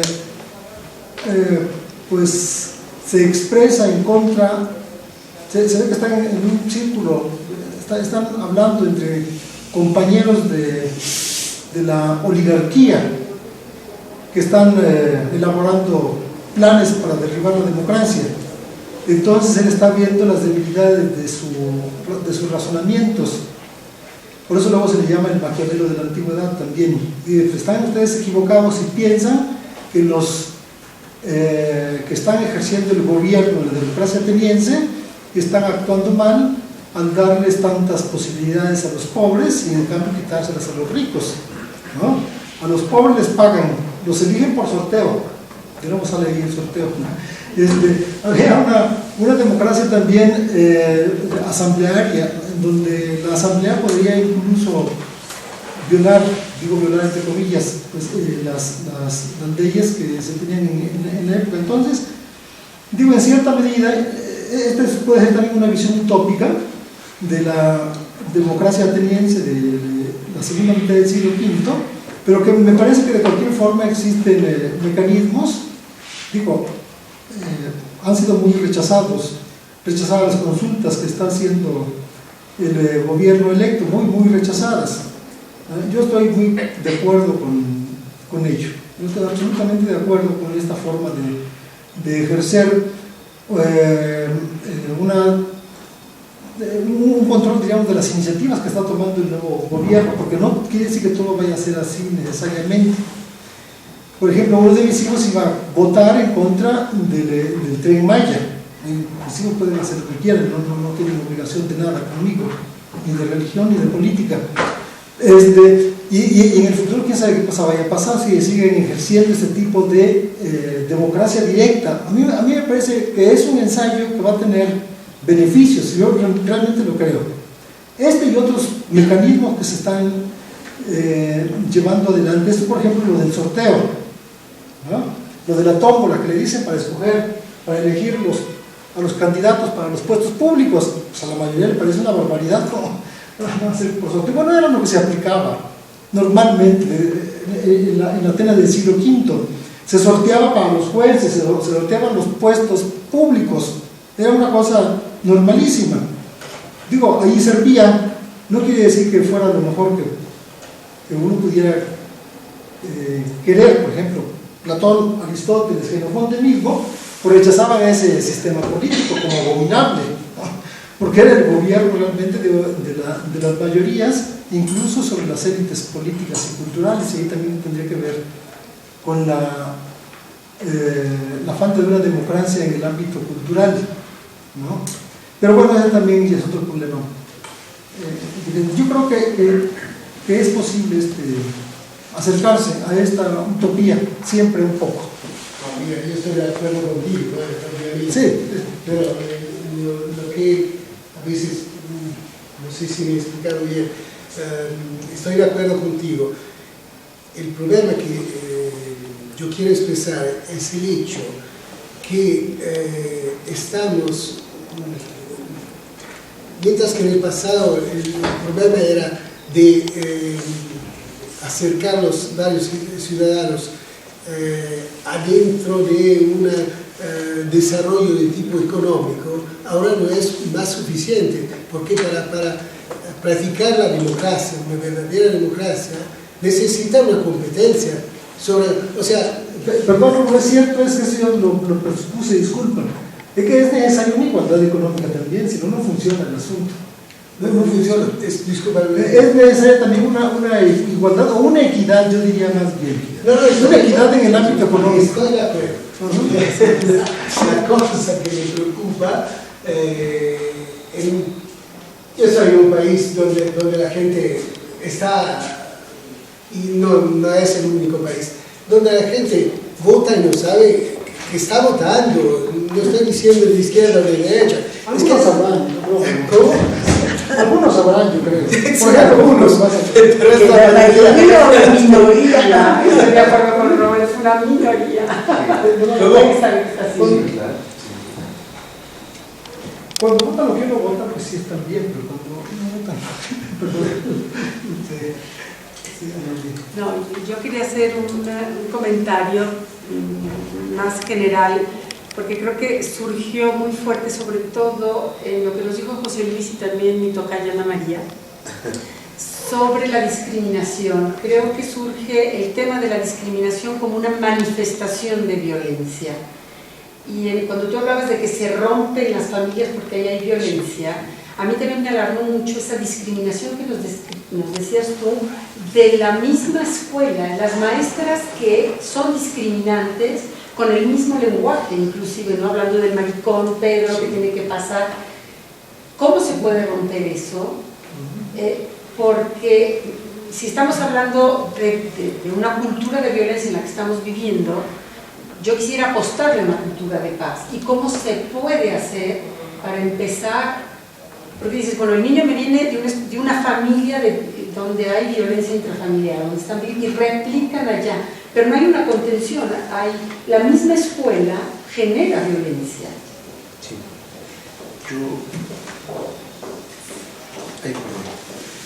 Yo veo muy difícil, no imposible. ¿Cómo romper este círculo perverso de violencia?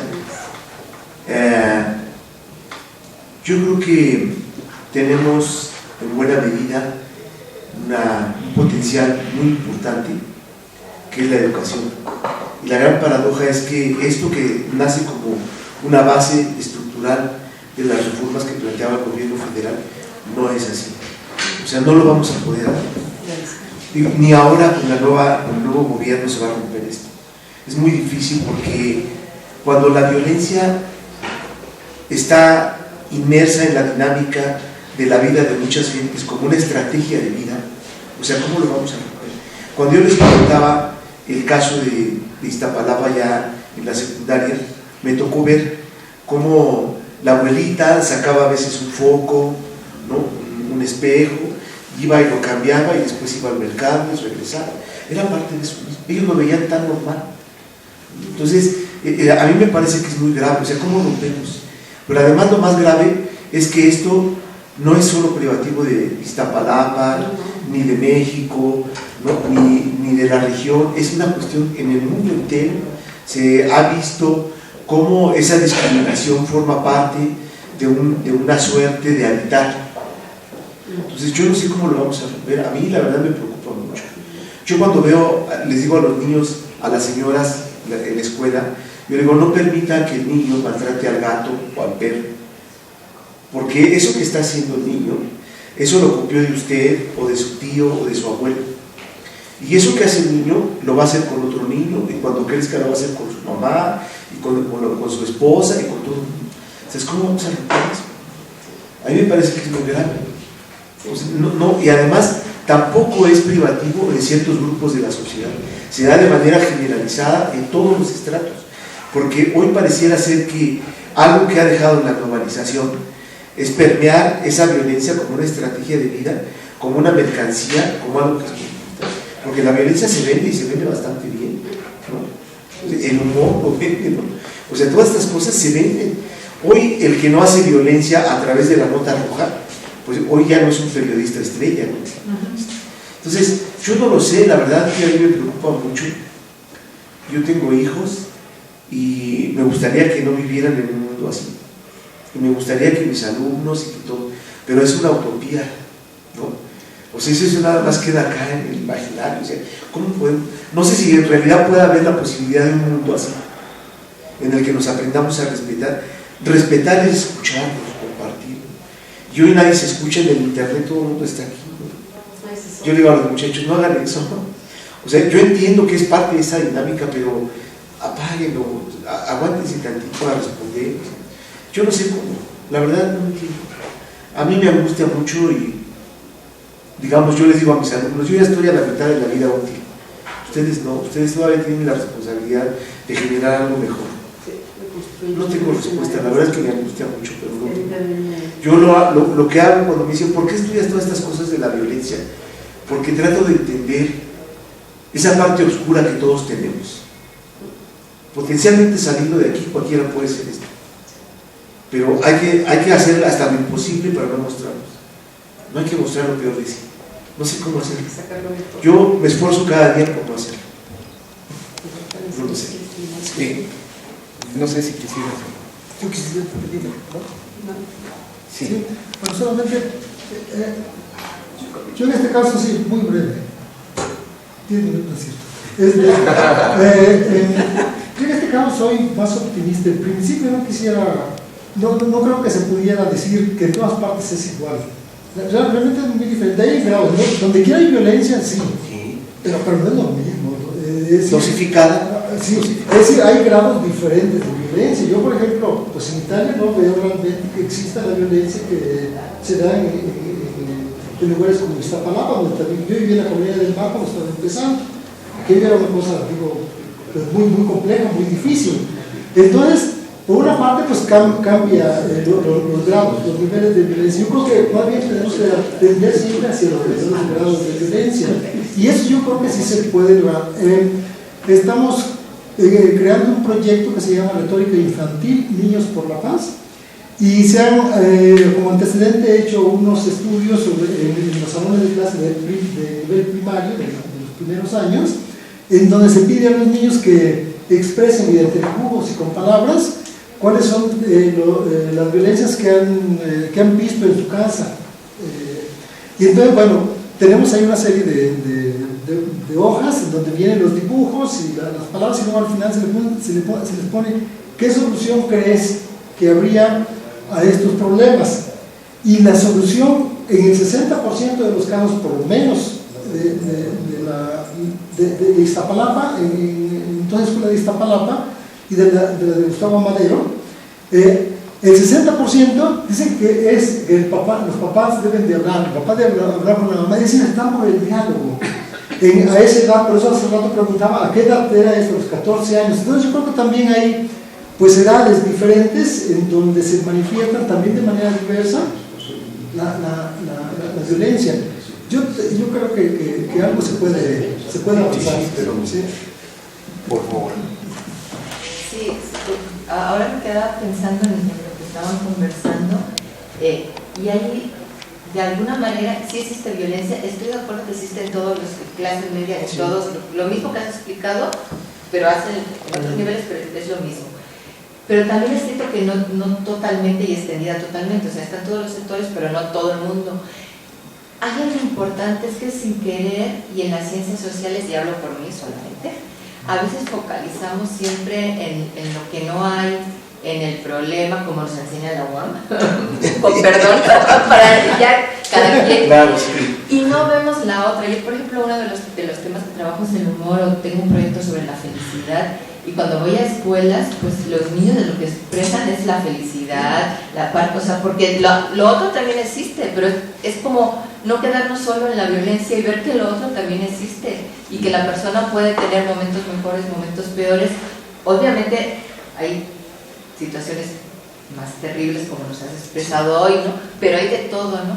Entonces también un poco a valorar, es como nos damos cuenta del cuerpo cuando estamos enfermos, pero cuando estamos bien no valoramos que estamos bien, porque es como que no lo vemos. Entonces los momentos bonitos pues sí los disfrutamos, pero se pasan y ya, y sin embargo los no tan bonitos o los violentos en este caso como que nos quedan. Entonces yo creo que la mente humana y la sociedad actual, pero la mente humana también previamente focaliza lo negativo, focaliza la violencia, focaliza el dolor, y de alguna manera es también a lo mejor hacer el ejercicio de intentar ver que el otro también existe, ¿no? O cuando vas a terapia y dices, me falta esto, y entonces el terapeuta te dice, o yo a veces digo, pero ¿qué sí tienes? A nivel emocional, a nivel personal, no estoy hablando de cuestiones materiales, ¿no? O sí que has hecho, que sí has hecho bien para no quedarte solo. Entonces a veces como que nos cuesta ver como seres humanos esa parte que también tenemos, ¿no? Igual que tenemos la sombra, bueno, no me gusta el concepto, pero esa parte, y todo el mundo pues a lo mejor sin querer nos hemos burlado, hemos hecho un chiste en un momento no, con las personas no adecuadas, etcétera, y nos ha salido por cuestiones culturales, ni siquiera con intención, aunque sí hay los que lo hacen con intención, ¿no? Pero aparte, tenemos esa parte y todo el mundo la tenemos, y también tenemos la parte de luz, la parte de bondad, la parte de felicidad, pero a esa como que no la focalizamos tanto, siempre, ay, esto he hecho mal, esto me ha salido mal, esto me han dicho, de decir, ay, esto sí lo he hecho bien, esto bonito también me lo han dicho. Entonces, a lo mejor con los niños y niñas, el intentar, sin obviar lo otro, repito, también ver la parte que tenemos y que existe. Yo en ese sentido quisiera nada más añadir algo. Creo que fue Gerardo que en algún momento dijo hay que ponerse en el zapato de los otros, ¿no? Sí. Yo sí le apuesto a una cosa, a la empatía. Lograr la empatía creo que puede ser un camino para salir. Y la empatía en lo positivo y en lo negativo. Y es el ponerse en el zapato de los otros. Que es lo que yo digo que la escritura de ficción o de no ficción, pero un cierto tipo de escritura sí puede generar eso. Si tú me cuentas una historia, no es el número, no es la estadística, ¿no? Tantos muertos, tantos feminicidios, tantas torturas en esta zona, aumento, no, te cuento una historia concreta para que tú sientas lo que ha vivido esa persona real y puedas entender su dolor. Y no por estar en lo negativo, sino, y así como el dolor, la satisfacción de haber obtenido justicia, pero el ponerte en el lugar del otro, creo que es uno de los caminos en los que es lo que hemos perdido, pero lo hemos perdido precisamente por eso que decía y que yo citaba a Grossman, que creo que se puede aplicar perfectamente a lo que vivimos aquí en todos lados. Se nos va estrechando el mundo, tenemos miedo, no nos cuestionamos, no pensamos no porque seamos malos, no porque es que nos estamos protegiendo.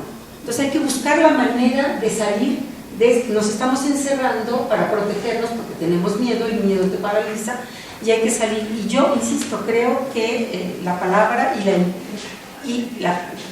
la palabra que genera empatía nos puede ayudar, nos puede salvar, no cambiar completo, pero sí creo que nos puede salvar. Pues muchas gracias, terminamos. Les recuerdo a los ponentes que el 18 de enero es la fecha tope para presentar la ponencia para su publicación. Ya se les envió por correo electrónico las normas. ¿Qué día es el 18 de enero? Es que yo había un enero que decía, había un correo que decía que habíamos que entregarlo en junio o algo así, ¿no? Entonces yo dije, ¿cómo eso? Ya no, pasó mucho tiempo. Hubo un error. Bueno, es en enero. Es en enero. Pues muchas gracias y nos vemos mañana.